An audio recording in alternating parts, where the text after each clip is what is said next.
estamos siguiendo, ¿verdad? Se está siguiendo los sábados el Evangelio de Marcos, la narración del ministerio de Jesús, el ministerio de Jesús en Israel. Y el Evangelio de Marcos, como dicen muchos teólogos, es el periódico. Dicen, es el periódico o es el noticiero a toda velocidad, a toda bala, ¿verdad? Es el evangelio que corre más rápido, dicen otros. Es el de Marcos. ¿Por qué? Porque Marcos fue escrita o dirigida hacia los romanos. Los romanos eran gente práctica, no era gente tan intelectual o teórica, sino gente práctica, gente de guerra, gente de ejército. Los romanos básicamente eran muy prácticos en la vida diaria. Ellos querían conquistar, trabajar y someter a los enemigos. Y no se ocupaban tanto tiempo en la filosofía. Por eso ellos recurrían a los griegos para la filosofía y la enseñanza. Inclusive los docentes de los romanos, los profesores, eran gente griega, ¿verdad? Los griegos eran más cultos, más reflexivos, pero los romanos eran de practicidad, de velocidad. Por eso ustedes ven en Romanos 1, por ejemplo, que Jesús ya está grande y Jesús ya está iniciando su ministerio. No se cuenta la niñez ni la adolescencia de Jesús, ni la genealogía de Jesús. Y vamos a Marcos capítulo 11. Marcos capítulo 11, donde vemos ya los últimos días de Jesús, el último tiempo en su ministerio en la tierra. Ustedes van a ver, hermanos, en los 4 evangelios y principalmente en el de Marcos, los últimos capítulos, ya la guerra abierta que hacían los fariseos, los legalistas, los líderes judíos ya tenían una guerra abierta contra Jesús. Ya planeaban matarle y buscaban la forma de librarse de Jesús. ¿Por qué? Porque Jesús siempre les atormentaba con 2 cosas, con la hipocresía de los líderes y el legalismo. El legalismo y la hipocresía. Siempre el Señor, hermanos, va a atormentar a las personas con la hipocresía del corazón y con el legalismo. Amén. ¿Qué significa el legalismo? La religiosidad externa, la apariencia de cristiandad externa. Y eso estaba en los fariseos muy fuerte en ellos. La hipocresía de aparentar santidad, por ejemplo, delante del pueblo.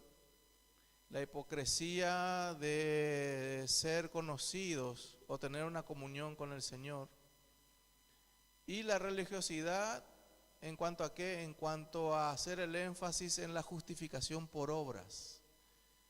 Los fariseos enseñaban que había que cumplir la ley de Moisés para agradar a Dios.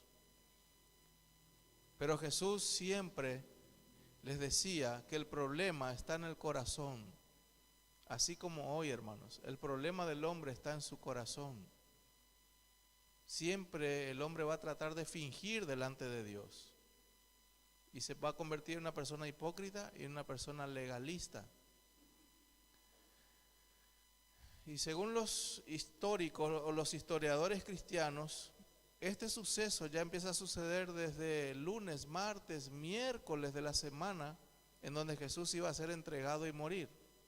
Y vamos a leer, hermanos, el Marcos 11:27, donde ocurrió algo y podemos aprender en esta noche. Dice: volvieron entonces a Jerusalén y andando él por el templo, vinieron a él los principales sacerdotes, los escribas y los ancianos, y le dijeron: ¿con qué autoridad haces estas cosas? ¿Y quién te dio autoridad para hacer estas cosas? Jesús respondiendo les dijo: os haré yo también una pregunta, respondedme, y os diré con qué autoridad hago estas cosas. ¿El bautismo de Juan era del cielo o de los hombres? Respondedme. Entonces ellos discutían entre sí, diciendo, si decimos del cielo, dirá, ¿por qué pues no le creísteis? Y si decimos de los hombres, pero temían al pueblo, pues todos tenían a Juan como un verdadero profeta. Así que respondiendo, dijeron a Jesús, no sabemos. Entonces, respondiendo Jesús, les dijo, tampoco yo os digo con qué autoridad hago estas cosas. El Señor Jesús tenía autoridad. Él tenía autoridad infinita, una autoridad celestial. Él no tenía una autoridad terrenal. Por eso viene la pregunta, y creo que podría ser el título del mensaje del versículo 28. ¿Con qué autoridad haces estas cosas? Tenemos que saber de dónde viene la autoridad de Jesús. También podemos ver en esta noche qué hizo Jesús antes de responder. Podemos decir que Jesús confrontó a los fariseos. Podemos decir que Jesús les dio una respuesta a los fariseos. Y podemos decir que Jesús condenó a los fariseos. Vamos a ver un poco lo que dice estos versículos. Dijimos, hermanos, que Jesús fue enviado a la tierra con autoridad delegada. En su niñez se sometió a la crianza de sus padres y se sometió al crecimiento natural. Dice la Biblia que Jesús crecía en estatura, en sabiduría, en gracia para con Dios y para con los hombres, en el sentido de que vivía una vida de obediencia, pero todavía no ejercía una autoridad abiertamente para su ministerio. Tenía que primero bautizarse públicamente y recibir el Espíritu de Dios, por decirlo así. Debería recibir el Espíritu Santo. ¿Para qué? Para tener autorización legal para usar los poderes divinos y para hacer la voluntad del Padre. Hasta en eso obedeció Jesús. Él obedeció inclusive la ley mosaica, las leyes de los líderes religiosos, que un líder podía enseñar y ejercer autoridad a los 30 años. Por eso Jesús se bautiza en esa edad, a los 30 años. Y podía ser llamado maestro y rabino, y podía enseñar legítimamente al pueblo. Pero los fariseos insistían que la autoridad que él tenía no era divina, que no estaba acorde a la autoridad que ellos entendían lo que era, la autoridad de Moisés, la autoridad de la ley, porque Jesús no estaba de acuerdo con eso. Jesús insistía en que los fariseos eran hipócritas. En Mateo 23 vemos la lista o la forma en que Jesús trata a los fariseos, también a los saduceos y a los ancianos de la iglesia. También vemos en otros pasajes la autoridad de Jesús. Por ejemplo, en Mateo 11:27 dice, todas las cosas me fueron entregadas por mi Padre. Todas las cosas me fueron entregadas por mi Padre. En otro pasaje, por ejemplo en Juan 3:35 dice, el Padre ama al Hijo y todas las cosas ha entregado en su mano. También en Mateo 28:18 dice, toda potestad me es dada en el cielo y en la tierra. Quiere decir que Jesús reconocía y sabía y proclamaba que la autoridad que él tenía era del Padre Celestial. Siempre, hermanos, hasta hoy, el ser humano no va a considerar la autoridad y el poder que tiene Jesucristo. Ese sistema, hermanos, que disminuye el poder de Jesucristo y el señorío de Cristo se llama la religión. Esa es la religión. Toda religión no considera a Jesús poderoso, a Jesús Señor y a Jesús con todo poder. Solo la iglesia entiende y reconoce que a Jesús le fue dado todo poder y autoridad. Inclusive cuando oramos, ¿cómo oramos? O cómo nos enseñó el mismo Jesucristo a orar. Pablo, ¿cómo nos enseñó a orar? Todo en el nombre de Jesús. Hacerlo todo en el nombre de Él. Te lo pedimos en el nombre de Jesús. Inclusive hasta por los alimentos oramos en el nombre de Jesús. Porque Él tiene todo poder, Él tiene autoridad. En el Imperio Romano, cuando un embajador del emperador visitaba un reino, decía, vengo en el nombre del emperador. A mí me gusta ver las películas épicas, ¿verdad? Troya, no sé, las películas que presenta Hollywood, pero las épicas. Las guerras de los romanos, los persas, y ahí uno aprende la cultura de la época, porque eran tiempos bíblicos. Y cuando el emperador, el rey persa, enviaba a sus emisarios a rendirse a los pueblos, no se iba el rey personalmente, se iban embajadores, pero se iban en el nombre del rey. Vengo en nombre del rey Jerjes, vengo en nombre del rey Artajerjes. O sea, es como si fuera que él se fue. Cuando alguien dice, vengo en nombre de, es como si fuera que él está ahí. Nosotros cuando predicamos, hermanos, a los compañeros de trabajo, de escuela, de colegio, lo que sea, vamos en el nombre de Jesús. ¿Qué significa que cuando predicamos? ¿Qué estamos haciendo cuando predicamos a alguien? Es como si fuera que Cristo está predicando. Esa autoridad nosotros tenemos, le fue delegada a la iglesia. A la iglesia le fue delegada la autoridad de ministrar la palabra de Dios también. Qué tremendo, ¿verdad? Solo los creyentes tienen autorización para predicar en el nombre de Jesús. Solo a los creyentes se les fue dada autoridad misma de Cristo. ¿Y quién se la dio a Jesús? Se la dio el Padre. También vemos en las cartas del Nuevo Testamento, en 1 Corintios 15, 26, por ejemplo, dice, porque todas las cosas las sujetó debajo de sus pies, refiriéndose a Jesús. Todas las cosas están bajo los pies de Jesús. O sea, hermanos, nosotros no tenemos otra instancia superior que Jesucristo. Si vamos a recurrir a alguien para que nos ayude en nuestra debilidad, en nuestra vida, en nuestro vivir cristiano, recurrir al que tiene toda autoridad. Es a Jesucristo el Señor. Él tiene toda autoridad. Toda potestad le fue dada. Imagínense en el cielo, en la tierra y debajo de la tierra.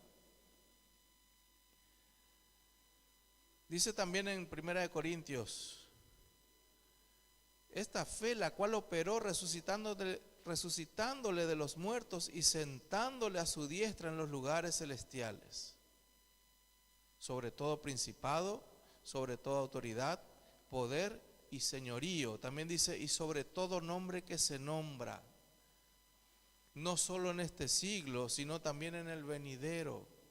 Toda autoridad, todo poder le fue dado a Jesucristo. Todo poder. Él es el Todopoderoso. Dice la Biblia en Apocalipsis que Él es el Alfa y la Omega, el Todopoderoso, también dice. También dice en 1 de Pedro 3:22, quien habiendo subido al cielo está a la diestra de Dios y a él están sujetos ángeles, autoridades y potestades. No solamente tiene el control sobre las cosas creadas, inanimadas y sobre la iglesia, sobre el mundo, también tiene poder sobre demonios, sobre los ángeles, sobre todo ser espiritual. Esa es la autoridad que tiene nuestro Señor Jesucristo. ¿Qué más hacía Jesús? Jesús no solamente enseñaba con autoridad. Cuando le escuchaban a Jesús decían, wow, este enseña como quien tiene autoridad y no como los fariseos. Justamente hoy meditando en la facultad con los profesores, hablando un poco de nuestra idiosincrasia paraguaya, ¿verdad? Que a nosotros nos encanta tanto ser nombrados algo o alguien. Queremos ser alguien, nos gusta ser alguien. El famoso dígame licenciado, ¿verdad que nos gusta? Suena bien, ¿verdad? Suena bien que se nos diga algo. Es más, creo que decía un profesor que viajó por muchos países de Sudamérica y es paraguayo, entonces pudo hablar tranquilamente de él y de los paraguayos, ¿verdad? Decía, de todo lo que vi como docente, he visto que nosotros los paraguayos nos gusta el reconocimiento más que a cualquiera. Por ejemplo, decía, si no le decís licenciado fulano, se enoja porque no le dijiste licenciado. Sí o sí quiere ser, o doctor, ¿verdad? O licenciado, o ingeniero, ¿verdad? O pastor, o lo que sea.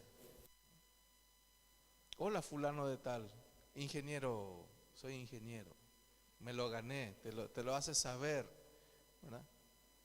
En cambio, decía este profesor, yo no me voy a una conferencia a escucharle al doctor fulano porque es doctor, sino que me voy a escucharle por su trabajo como doctor, por sus obras, por lo que hace, no por lo que es. Así también era Jesucristo. Jesucristo no se hacía llamar el Mesías prometido ni nada, sino que Él era siervo. Era siervo. Es más, le dijo a la iglesia, ustedes tienen que ser siervos de todos. El que quiera hacerse grande entre vosotros tiene que ser servidor. Es más, el título más grande que un creyente puede tener es siervo. Siervo de Jesucristo. Es el título más honorable que puede recibir un creyente, que se le diga siervo. Porque la grandeza no está en el título, sino en su autoridad. En la autoridad que se le ha delegado, que se le ha dado. Entonces dijimos que Jesús no solo enseñaba con autoridad, sino que también actuaba con autoridad divina. Por ejemplo, perdonó pecados. Eso era una blasfemia y una herejía para los fariseos. Que un hombre común perdone pecados, solo Dios puede perdonar pecados. ¿Se acuerdan el relato cuando Jesús sanó a alguien, a un paralítico, y les dijo a los demás, ¿qué es más fácil decir? ¿Tus pecados te son perdonados? O levántate y anda. ¿Qué hizo Jesús? Las dos cosas. Las dos cosas, porque Él no tenía que rendir cuenta a nadie del uso de su autoridad. Al único que le rendía cuentas era a Dios Padre, a Dios Padre. Por eso se irritaban, y fíjense el versículo 28, se irritaban por eso, porque Jesús ejercía la autoridad divina. Jesús superaba en autoridad a los líderes religiosos que se creían con autoridad y le atacaron a Jesús con esta pregunta: ¿con qué autoridad haces estas cosas? ¿Qué cosas? Todo lo que había sucedido en Marcos 11, por ejemplo, fíjense Marcos 11:20, la higuera maldecida se seca. Todo el mundo supo que Él maldijo la higuera y se secó la higuera y quedó estéril. También con el templo, desbarató el templo. ¿Se acuerdan? En esa semana estaba en Jerusalén, ya la semana que iba a morir, estaba ahí, iba por el templo, estaba en el templo y desbarató el templo de los mercaderes. Tiró las mesas, volcó toda la mercadería porque había corrupción en el templo. El sumo sacerdote ganaba una fortuna vendiendo el perdón, vendiendo los sacrificios, vendiendo todo al pueblo pobre, al pueblo empobrecido que venía a adorar a Dios, venía a visitar el templo. Y convirtieron el lugar en una casa de mercado, en una casa de negocios. ¿Qué más hizo Jesús? Para que le preguntaran con qué autoridad haces estas cosas. La Biblia dice que echó fuera demonios. Y siempre le atacaban los fariseos y le dijeron, por Belcebú hace estas cosas. En el nombre del diablo, por el poder de Satanás hace esto, no lo hace por el poder de Dios. Dice después la Biblia también en Juan 1:12 que todos los que le reciben a Jesús tienen potestad de ser hechos hijos de Dios. Eso era blasfemia también para los fariseos. Hijos de Dios eran los descendientes de Abraham, no cualquiera. Para los judíos eran los descendientes de Abraham, eran los israelitas. Y eran los israelitas que se circuncidaban. Y eran los israelitas que cumplían los mandamientos del Señor. Esos eran hijos de Dios. Pero Jesús declara el nuevo pacto delante de ellos. Todo el que cree en mí no será avergonzado. Todo el que cree en mí es llamado hijo de Dios. Todo el que me recibe estará con mi Padre celestial. Cristo, hermanos, si viviéramos en esa época, qué tremendo sería también ver a un hombre revolucionario y conmoviendo a todo Israel. Jesús, hermanos, acaparaba la atención de todo el mundo. No solo Israel escuchó la fama de Jesús, sino las naciones alrededor. Porque hacía milagros, porque perdonaba pecados. ¿Un hombre perdonando pecados? Solamente un hombre con la autoridad divina delegada puede hacer eso. Jesús lo hizo como si fuera Dios mismo, Él. Y Él era Dios mismo encarnado. Solamente que nadie podía entender eso. También dijo Jesús, si alguno tiene sed, venga a mí y beba. Vengan a Jesús para beber. Que vengan los cansados y trabajados y yo les daré descanso. En Juan 5:22, vamos a buscar Juan 5:22. Jesús declara en casi toda la Biblia, hermanos, en todos los evangelios, su autoridad de diferentes maneras. Juan 5:22 dice que Él será juez. Juan 5:22 dice, porque el Padre a nadie juzga, sino que todo el juicio dio al Hijo, para que todos honren al Hijo como honran al Padre. El que no honra al Hijo, no honra al Padre que le envió. Qué tremendo. Dice el versículo 24, de cierto os digo, el que oye mi palabra y cree al que me envió, tiene vida eterna y no vendrá condenación, mas ha pasado de muerte a vida. Esto nos tiene, hermanos, que alertar a nosotros.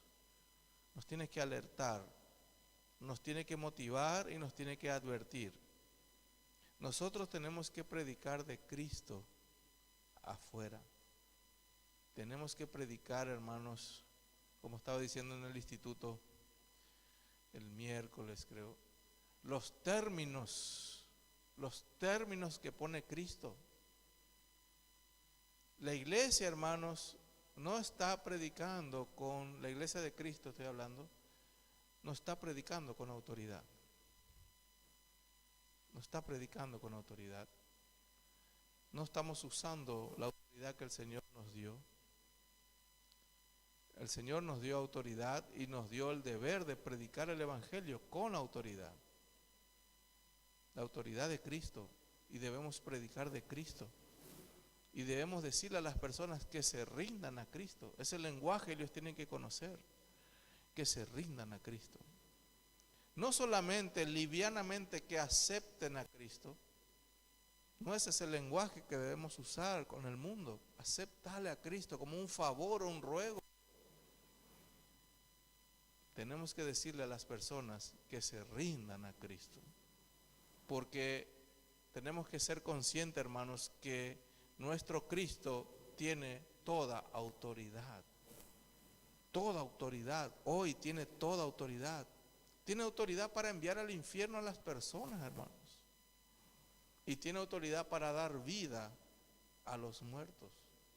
Él tiene autoridad, lo leímos, fíjense el 24, Juan 5:24. De cierto os digo, el que oye mi palabra y cree al que me envió, tiene vida eterna. El creer en Cristo, hermanos, le otorga a la persona la vida eterna gracias a la autoridad que tiene Cristo, la autoridad máxima, la autoridad máxima. Nosotros tenemos acceso directo a la autoridad máxima. ¿Saben qué gozo me dio un pasaje que encontré hace muchos años? Cuando era recién convertido, hermanos, me impactaba los versículos que iba encontrando. Por ejemplo, que no hay mediador entre Dios y los hombres. No hay otro mediador. Y yo siempre andaba con mediadores, Siempre buscaba a Dios por medio de mediadores. Como se hace siempre, ¿verdad? Mediadores. Tenía mi santo favorito, tenía mi estampita favorita, tenía mi crucifijo favorito, tenía mis oraciones favoritas, mediadores para llegar a Dios. Pero la iglesia debe estar gozosa de que directamente con Cristo tenemos relación. No hay otro mediador, solo Cristo, y tenemos acceso a Cristo. Amén. Tenemos acceso a la autoridad máxima. ¿Quién de aquí ya pudo tomar un café con el presidente de la República que tenemos, Horacio Cartes? No es fácil, No es fácil tomar un café con él. Seguramente hay que seguir un protocolo, hay que hacer una nota y te tienen que dejar entrar. Y creo que el presidente te va a dejar entrar si eres alguien en esta vida, ¿verdad? Si eres útil, si eres importante, si eres alguien, ¿quién es? ¿Y quién? Y Juan Pérez quiere tomar un café contigo. ¿Y quién es? ¿Qué? ¿Es necesario? Yo creo que pregunta eso. ¿Es necesario? ¿Para qué viene? ¿Y quién es? Lo que te está diciendo, ¿qué es importante esa persona? ¿Quién es? Y es una autoridad de Paraguay, la autoridad máxima de nuestro país. Pero nosotros, hermanos, tenemos acceso directo, sin pedir permiso, sin enviar solicitudes, a Cristo. Tenemos entrada a Cristo, al que tiene toda autoridad. Amén. Eso nos llama y nos lleva a la confianza, Algo que me preocupa en la iglesia moderna de hoy, la iglesia de Cristo, es que somos de poca oración privada. Siempre yo voy a martillar en eso, hermanos. Y creo que es un ejercicio que nos cuesta a todos hacer, la oración privada. Creo que no es ni tema de conversación en ningún lado la oración privada. No escucho a personas que dicen, pastor, estoy en una lucha con mis oraciones privadas. Sabiendo que Él es toda autoridad, hermanos, que Él toma la decisión final, que nosotros vamos a recurrir a Él en nuestras luchas, tentaciones, no recurrimos a la oración privada. La oración privada, hermanos, es un regalo, es un privilegio. El estar en su presencia, el simplemente abrir mi boca y invocar el nombre de Cristo, y Él está ahí para atender nuestras oraciones, para recurrir a nuestro favor. Él tiene esa autoridad y debemos aprovechar esa autoridad. Juan 10:18 dice, nadie me quita la vida. Este también es otro pasaje que me ayudó mucho, me dio mucha luz en su crucifixión. Nosotros decimos, ¿verdad? No, los romanos le mataron, los judíos le mataron, ¿verdad? Los soldados le pegaron. Bíblicamente hablando, hermanos, nadie puede matar a Cristo. Él mismo se quitó la vida, por decirlo así. Él mismo autorizó temporalmente para que muera. Porque ¿quién puede matar a Dios? ¿Quién puede matar a Cristo? Lo dice Juan 10:18, dice, nadie me quita la vida, sino que yo de mí mismo la pongo. Nadie quitó la vida de Cristo, sino que Cristo puso su vida. ¿Se acuerdan cuando habló con Pilato? No vas a responder nada, le dijo Pilato a Jesús. Jesús le dijo, Pilato le dijo, yo tengo autoridad para soltarte y para matarte. ¿Y qué le dijo Jesús? Ninguna autoridad tienes si no te la da mi Padre que está en los cielos. No tienes ninguna autoridad sobre mí. Hoy puedes hablarme fuerte, hoy puedes golpearme, hoy puedes mandar a que me azoten, simplemente porque te lo autoriza mi Padre. Porque estás frente al Hijo de Dios viviente. Qué tremendo, ¿verdad? Qué tremendo, hermanos. Imagínense si uno de ustedes fuera un soldado romano que está ahí en esa conversación, escuchando a Pilato y a Jesús. Imagínense, hermanos, si ustedes fueran un soldado romano creyente y saben quién es ese que está ahí con una túnica ensangrentada. A mí me impactó la película La Pasión de Cristo, una escena, no sé si vieron La Pasión de Cristo. Hay una parte donde es paseado Jesús de aquí para allá, le llevan ante Pilato. Pilato dice, no es mi jurisdicción, esto que le investigue, que le interrogue Herodes, y le llevan a Herodes. Y Herodes entran en su palacio, él estaba de farra, estaba borracho, lleno de mujeres, fiesta, bebidas, ya altas horas de la noche, y le traen encadenado a Jesús. Y Herodes se burla de Jesús. Ah, tú eres el Jesús, el que hace milagros. Y le dice Herodes, hacemos un milagro, un milagrito, quiero ver. Y se reía en su cara. Y Jesús no decía nada, hermanos. Pero la escena que me impactó fue cuando Jesús mira al costado y ve a un esclavo que era sirviente, que servía el vino. Era un esclavo que estaba parado en un rincón. Y fue la única persona que hizo así. Le reverenció y se inclinó a Cristo. Porque se entendía que ese esclavo sabía quién era el Mesías. Quién era el que estaba ahí encadenado, ensangrentado y estaba todo golpeado.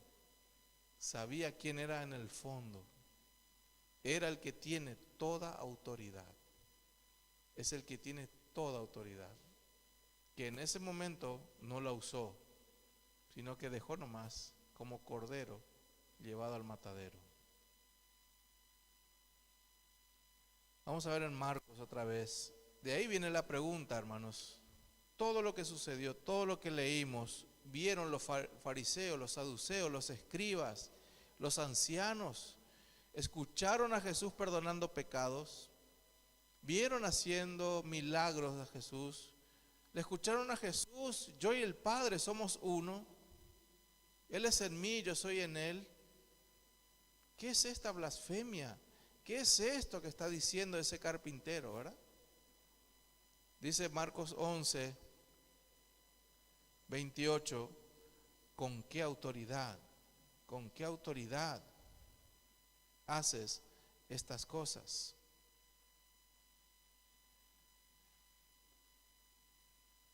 ¿Dónde estaba Jesús? Versículo 27.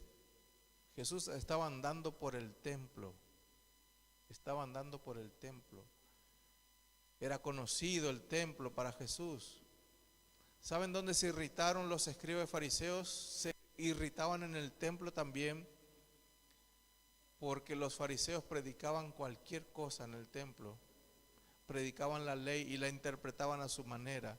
Los fariseos predicaban las tradiciones judías, pero cuando llegó Jesús y le tocaba predicar a Jesús, Jesús predicaba acerca de la verdad, predicaba sobre el infierno, predicaba sobre el cielo, predicaba sobre el pecado, predicaba sobre la santidad. Siempre, hermanos, cuando nosotros queremos ser creyentes verdaderos y que andamos en la verdad, vamos a tener oposición. Vamos a tener oposición. Aún de personas que dicen ser cristianas, vamos a tener oposición. Cuando queremos seguir a Cristo con el precio que se va a pagar, vamos a tener oposición.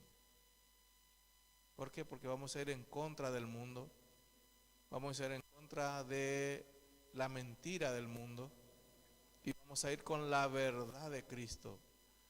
La verdad de Cristo, hermanos, confronta. La verdad de Cristo también expone el pecado. La verdad de Cristo motiva a los creyentes.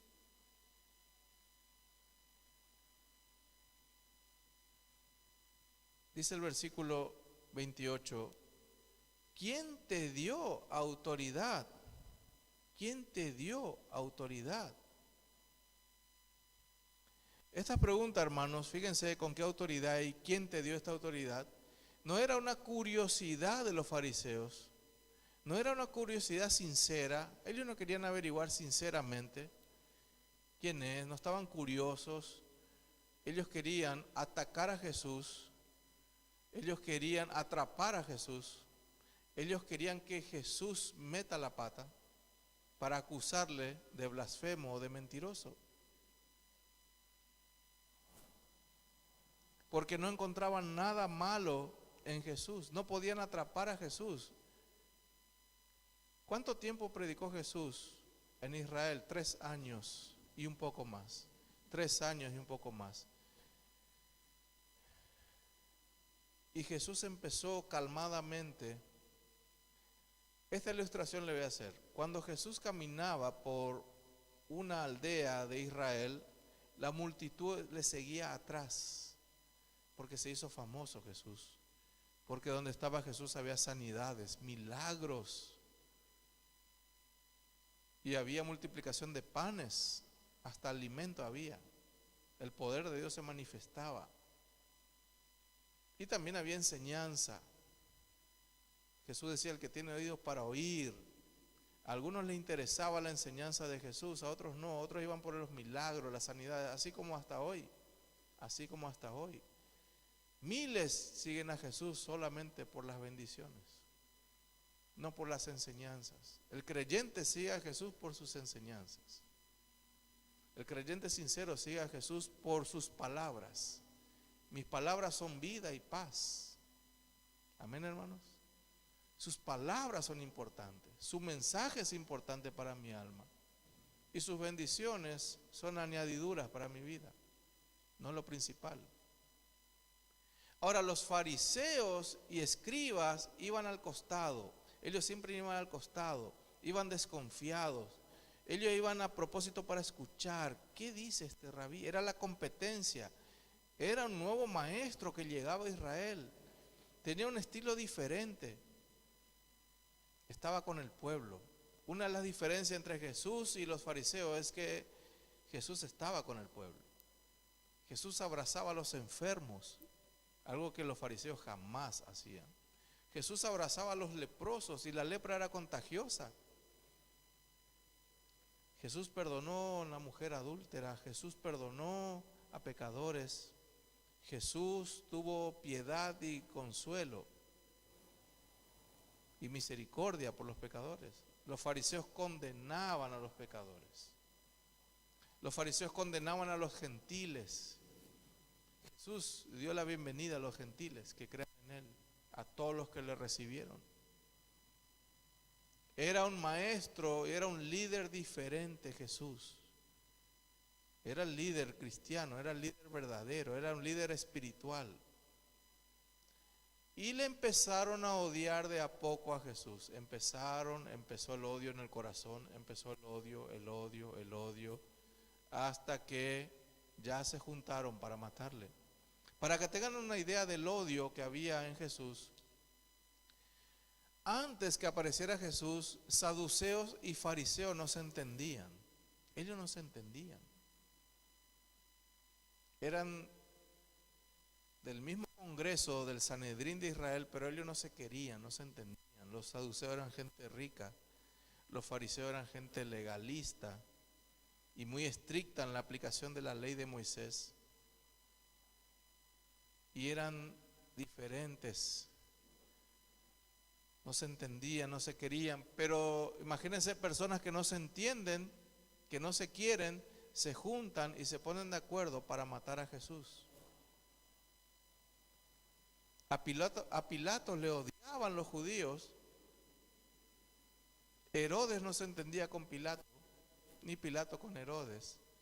Pero todos se confabularon y se pusieron de acuerdo para matar a Jesús. Esa es una aplicación, una enseñanza para nosotros también. Que a veces los enemigos que entre ellos se odian se van a juntar para odiarnos a nosotros, a los creyentes. Entonces no encontraban, versículo 28, fíjense, no encontraban, hermanos, cómo agarrarle. Entonces le hacían preguntas. ¿Cómo podemos agarrar a Jesús? Versículo 29, Jesús respondiendo les dijo: les voy a hacer yo una pregunta, respondedme. En la cultura judía, en la enseñanza, era una costumbre el espadeo de preguntas. Hasta ahora es la cultura oriental, es el tipo de enseñanzas. En la cultura oriental se responde con una pregunta. No sé si me explico. En la cultura del oriente, generalmente cuando alguien hace una pregunta al maestro, el maestro le pregunta para responderle. Por ejemplo, una persona le puede preguntar a un maestro oriental, un creyente le puede preguntar,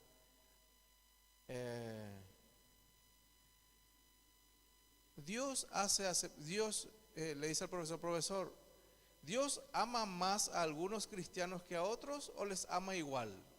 Vamos a suponer que se hace esa pregunta. Quiero hacer esta pregunta, profesor. ¿Dios le ama más a algún cristiano que a otro o le ama por igual? ¿Y cómo respondería el profesor? Le dice a la persona, ¿tú tienes hijos? Pregunta. Sí, ¿cuántos? 2. ¿Y amás más al mayor o al menor? Y la persona reflexiona, no, a los 2 por igual. Ahí ya te respondí. ¿Entienden? En cambio nosotros los griegos, nosotros venimos de la enseñanza griega. ¿Cómo es la enseñanza griega? ¿Cómo es la respuesta? Sí, no. Somos cortos en responder nosotros. Pero los orientales suelen hacer preguntas para que medite y reflexione la otra persona. Por ejemplo, si estamos acá y un alumno le pregunta al profesor, ¿Dios le ama más a un cristiano que a otro o a los 2 por igual? A los 2 por igual. ¿Entienden? Cortito y concreto. Los griegos somos concretos en responder. Los orientales preguntan para reflexionar. Por eso, fíjense el versículo 28, 29. Jesús no responde sí ni no. Jesús les dice, yo le voy a hacer una pregunta a ustedes. Porque además conocía las intenciones del corazón de los fariseos. Los fariseos no estaban curiosos, los fariseos querían atrapar a Jesús. Entonces es como una apuesta que hace Jesús y les dice, yo le voy a preguntar algo y si ustedes me responden, yo le voy a responder. Vamos a ver la pregunta que le hizo. Y yo les voy a decir con qué autoridad hago estas cosas. Versículo 30. El bautismo de Juan ¿Era del cielo o era de los hombres? ¿O es de los hombres? Juan el Bautista. Hablaban de Juan el Bautista. Y se pusieron a reflexionar, hermanos, profundamente antes de hablar. ¿Saben cómo se hacía el debate? Por ejemplo, estaba, qué sé yo, Alex y Sebastián ahí, me enfrentan con preguntas y yo les pregunto, y ahí Alex, Sebastián, Gregorio se van en un rincón y empiezan a debatir, a ver qué me van a decir, ¿entienden? Y eso hicieron los que estaban aquí, ¿verdad? Las autoridades judías se fueron a una esquina y empezaron a reflexionar. Juan el Bautista, ay, ay, ay, miren la pregunta que nos hizo. ¿Se dan cuenta? Si decimos que es de Dios Juan el Bautista, entonces ahí está la respuesta, pues Jesús también es de Dios. Entonces, pero no queremos decir que es de Dios Juan el Bautista. Pero si decimos que no es Juan el Bautista de Dios, la multitud nos va a escuchar. Y fíjense lo que dice, versículo 32. Todos tenían a Juan como verdadero profeta. Entonces Jesús, con la sabiduría que tiene, les puso contra la espada y la pared a los líderes. Les puso contra la espada y la pared. Que reflexionen. Juan el Bautista, hermanos, ¿por qué ellos no respondieron rápido? ¿Por qué los líderes reflexionaron y no respondieron rápido o no se animaron? Porque sabían que Juan el Bautista era el profeta más grande de Israel. Hasta Jesús mismo lo dijo, no hay profeta como Juan el Bautista, ya no lo habrá, es el más grande de Israel. ¿Por qué? Porque es el que presentó en vivo y en directo a Jesús. Los otros profetas anunciaron de un Mesías. Juan el Bautista bautizó al Mesías. Juan el Bautista estuvo con el Mesías. Juan el Bautista presentó al pueblo al Mesías, en vivo y en directo. Imagínense, hermanos, los que los profetas anhelaban ver. Juan el Bautista estaba frente. Es más, Juan el Bautista era primo hermano de Jesús. Era su pariente. Qué privilegio, hermanos. Primo hermano de Jesús. Casi la misma edad. Se llevaban 6 meses. 6 meses se llevaban. ¿Qué más? Juan el Bautista era conocido. Fíjense el versículo 32. Le tenían como un verdadero profeta. ¿Por qué? No porque bautizó a Jesús o bautizaba, sino porque hizo todo el ministerio profético. Juan el Bautista enseñaba el arrepentimiento. Juan el Bautista vivía como profeta bíblico en el desierto. Los profetas, hermanos, no solo Juan vivía en el desierto y comía de comida silvestre. Muchos profetas de Israel hacían eso, era costumbre. Era costumbre estar alejado del pueblo, alejado del mundo, para tener largas horas de oraciones, para recibir las revelaciones. Esos eran los profetas de siempre. Era costumbre de los profetas alejarse de la multitud.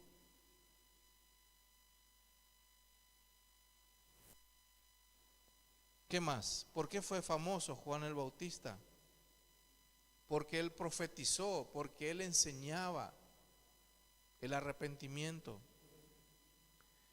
Ahora, ¿por qué fue el más grande profeta de la Biblia? Porque él preparó el camino del Mesías.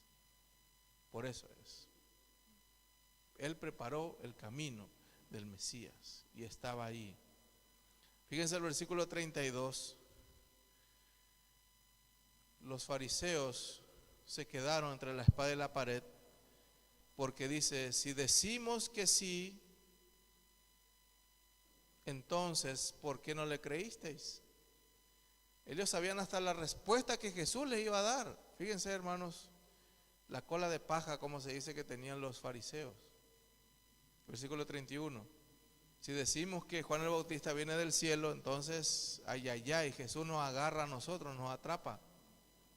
Nos va a atrapar a nosotros. En vez de nosotros atraparle a Jesús, Jesús nos atrapa a nosotros. Porque va a decir, ¿por qué no le creísteis? Ahora, si decimos que no, el pueblo va a reprendernos. Capaz que nos tiren piedra al pueblo porque todos temían. Todos temían. ¿Saben quiénes temían, hermanos? Hasta los líderes temían. ¿Se acuerdan Juan el Bautista reprendiendo a, no me viene el nombre, a uno de los líderes que estaba con la mujer de su hermano, Herodes? ¿Verdad? No tenía miedo Juan el Bautista, tenía autoridad, tanto que le costó la cabeza al hacer todo eso, ¿verdad? Pero él tenía autoridad, le temían,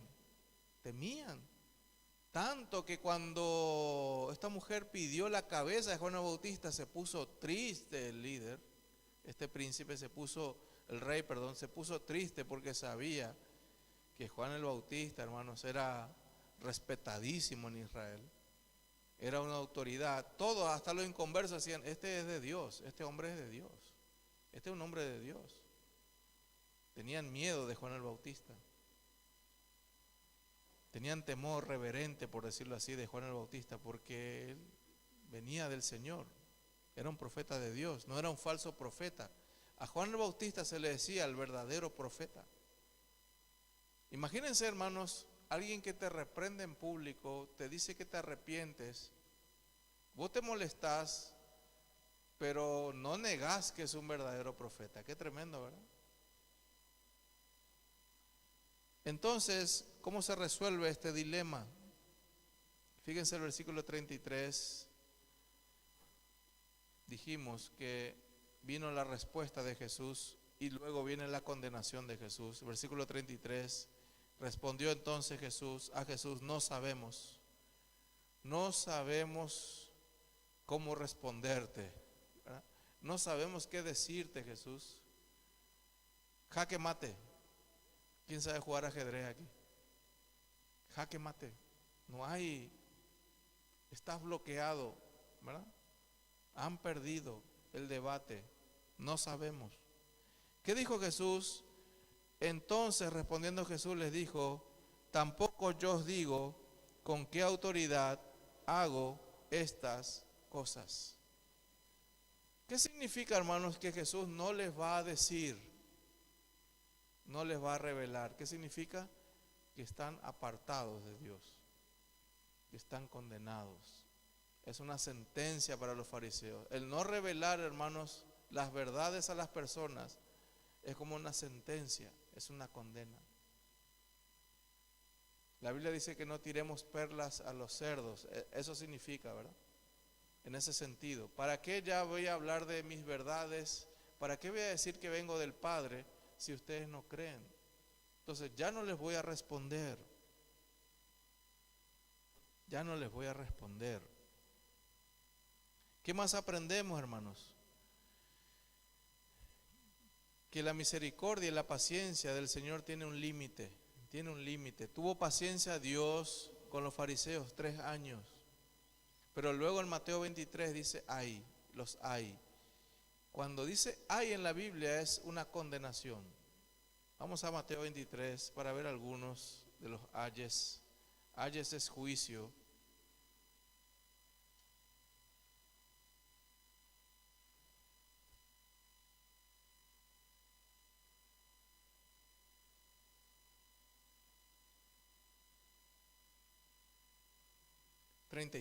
Mateo 23, 33.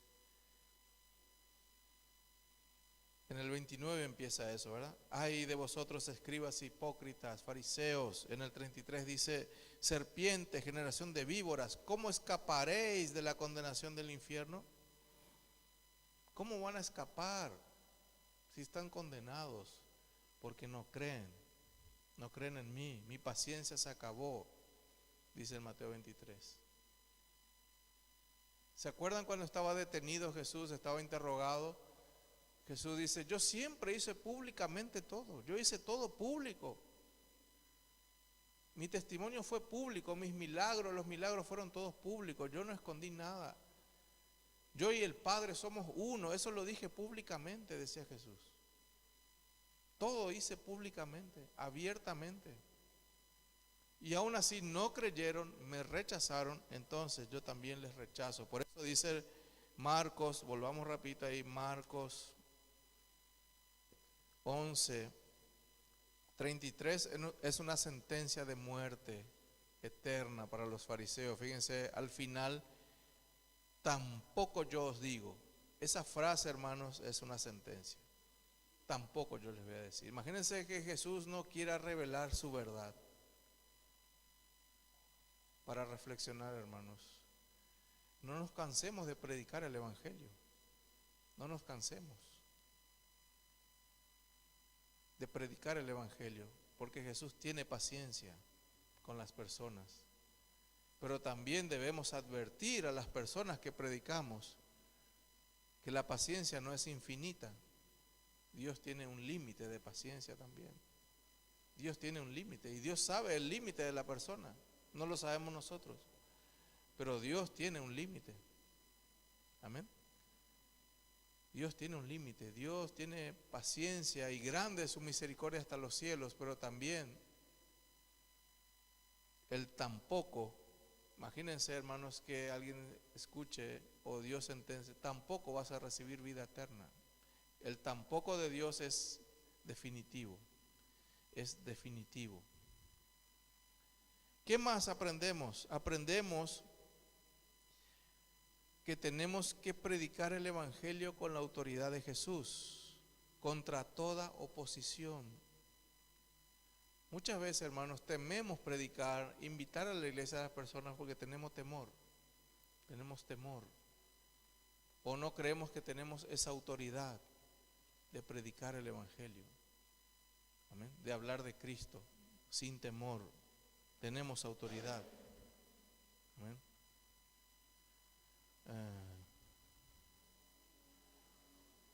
Debería ser la conversación normal de los jóvenes, de los adultos también en la iglesia, el Evangelio. La conversación más importante de la vida es el Evangelio, hermanos. La conversación más provechosa que podemos hablar entre nosotros es de Cristo. Esa es la conversación más provechosa. No se pierde el tiempo hablando de Cristo. Es más, falta todo tiempo, ¿verdad? Cuando hablamos del Señor. Podemos hablar de miles de cosas, pero en el balance debería ser Cristo y su salvación el tema de conversación entre los creyentes. O animar a otros a venir a Cristo, hablando de Cristo con autoridad. ¿Qué más aprendemos, hermanos, cuando no usamos la autoridad y cuando no hablamos mucho de Cristo? Los creyentes le damos lugar a la carne, damos rienda suelta a nuestra carne cuando dejamos de orar, cuando dejamos de predicar, de leer la palabra. Yo me puse una meta, pero yo puedo hacerlo, ese es de acuerdo a la disponibilidad de tiempo de cada uno. Hice un cálculo matemático, por decirlo así, y ponerme un desafío de leer toda la Biblia en un año, ¿verdad? Y está comprobado que se puede leer 4 capítulos por día, 3, 4 capítulos por día, y se termina en un año de leer de Génesis a Apocalipsis. Eso nos lleva a una disciplina bíblica, a una disciplina de tiempo. Yo estoy leyendo 12 capítulos a 15 capítulos por día. ¿Por qué? Porque quiero leer, quiero terminar en menos de un año para después estudiar la palabra de Dios con profundidad. Y eso se hace cada año, no un año y después termina, porque la palabra de la Biblia es eterna, es vida. Amén. O sea, Juan 3:16, yo quiero leerla todos los años, todo el tiempo, por decirlo así, un versículo conocido. Y sé que el Señor me va a hablar de diferentes maneras y de diferentes formas. Es una manera de disciplinar nuestra vida, hermanos. Es una manera de disciplinar y de tener autoridad.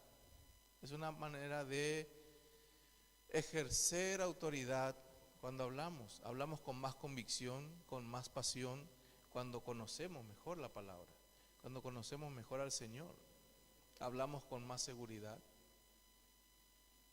hablamos con más convincentemente del Señor.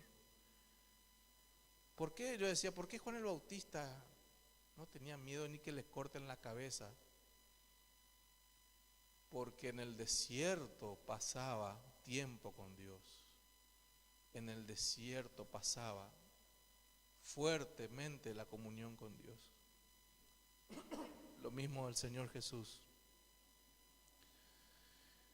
Y finalmente, la única manera, hermanos, en que las personas pueden oír la verdad de Cristo es por medio de la iglesia. Tenemos un trabajo que hacer. Amén. Hay un trabajo que hacer, hermanos. El mundo está agonizando, está desesperado por encontrar paz, por encontrar una respuesta. ¿Qué está buscando el mundo, hermano? Una respuesta a todos sus problemas, una salida, y no la encuentra. Hoy me partió el corazón. Siempre paso por los semáforos y niños por todos lados pidiendo, pero el niño que vi hoy, hermanos, ese sí me partió el corazón hoy.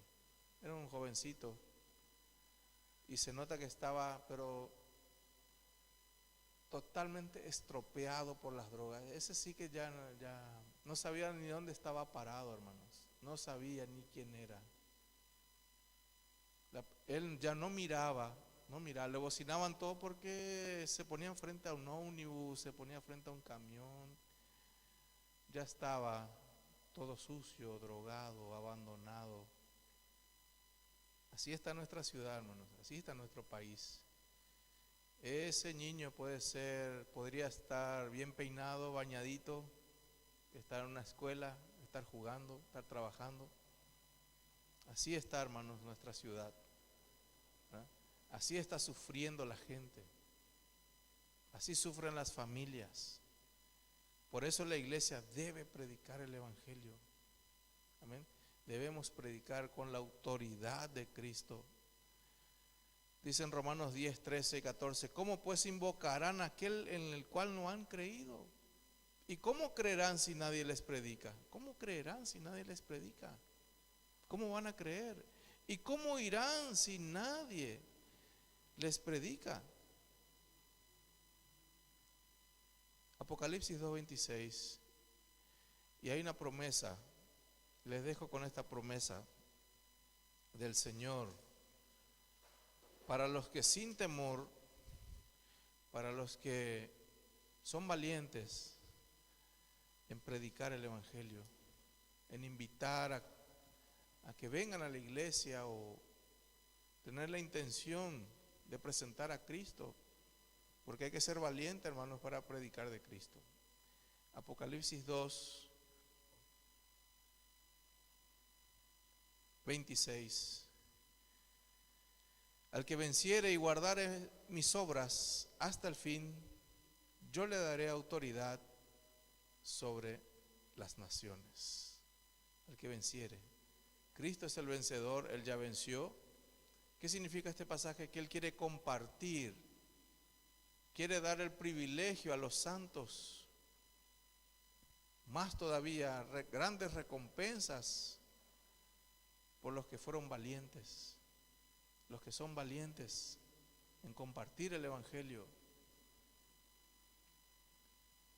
Estaba por el centro, frente a Yebay, por ahí, más o menos, y pasaba por las mesitas y todo eso. Hay muchos hermanos por ahí.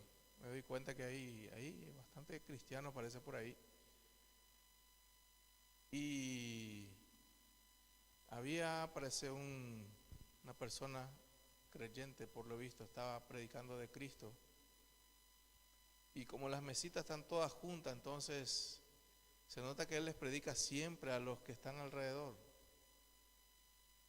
Y pasaba y me detuve a escuchar y era tipo 5 contra 1 por ahí, ¿verdad? Todos burlándose de ese hermano. En guaraní le decían de todo acá. Él tiene que arrepentirse, usted tiene que arrepentirse, tiene que venir a Cristo. ¿Conocen ese solito contra 5?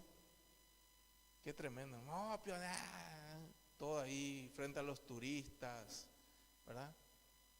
burlándose de la gente. Debe ser el cotidiano de esa persona, pero lo que atrapé fue el coraje y la valentía, hermanos, públicamente predicando de Cristo. Amén. Públicamente predicando al Señor, sin importar las consecuencias o el que van a decir. Podemos decir, no estaba predicando tan bien o tan mal, podemos corregir su predicación. Aquí lo importante es que esa persona estaba ejerciendo la autoridad del Señor y predicando el evangelio del arrepentimiento, porque le escuché decir, arrepiéntanse, arrepiéntanse, tienen que arrepentirse de sus pecados. Qué tremendo, hermanos. Oremos en esta noche. Señor, gracias te damos. Gracias, Señor, porque nosotros sí sabemos con qué autoridad haces estas cosas. Nosotros sí sabemos quién te dio autoridad, Señor. Y toda potestad y poder fue dada, Señor, por el Padre Celestial. Te fue entregada totalmente, Señor. Porque tú venciste a la muerte. Tú te humillaste, Señor. Tú fuiste siervo de todos. Te hiciste siervo. Te humillaste hasta lo sumo, Señor. Y fuiste al madero. Y fuiste obediente hasta la muerte y muerte de cruz, Señor. Y hoy tienes toda autoridad, plena autoridad, todo poder, sobre todo principado, sobre toda potestad, sobre todo gobernador de las tinieblas, sobre el cielo, sobre la tierra, sobre debajo de la tierra. Tienes autoridad total, Señor.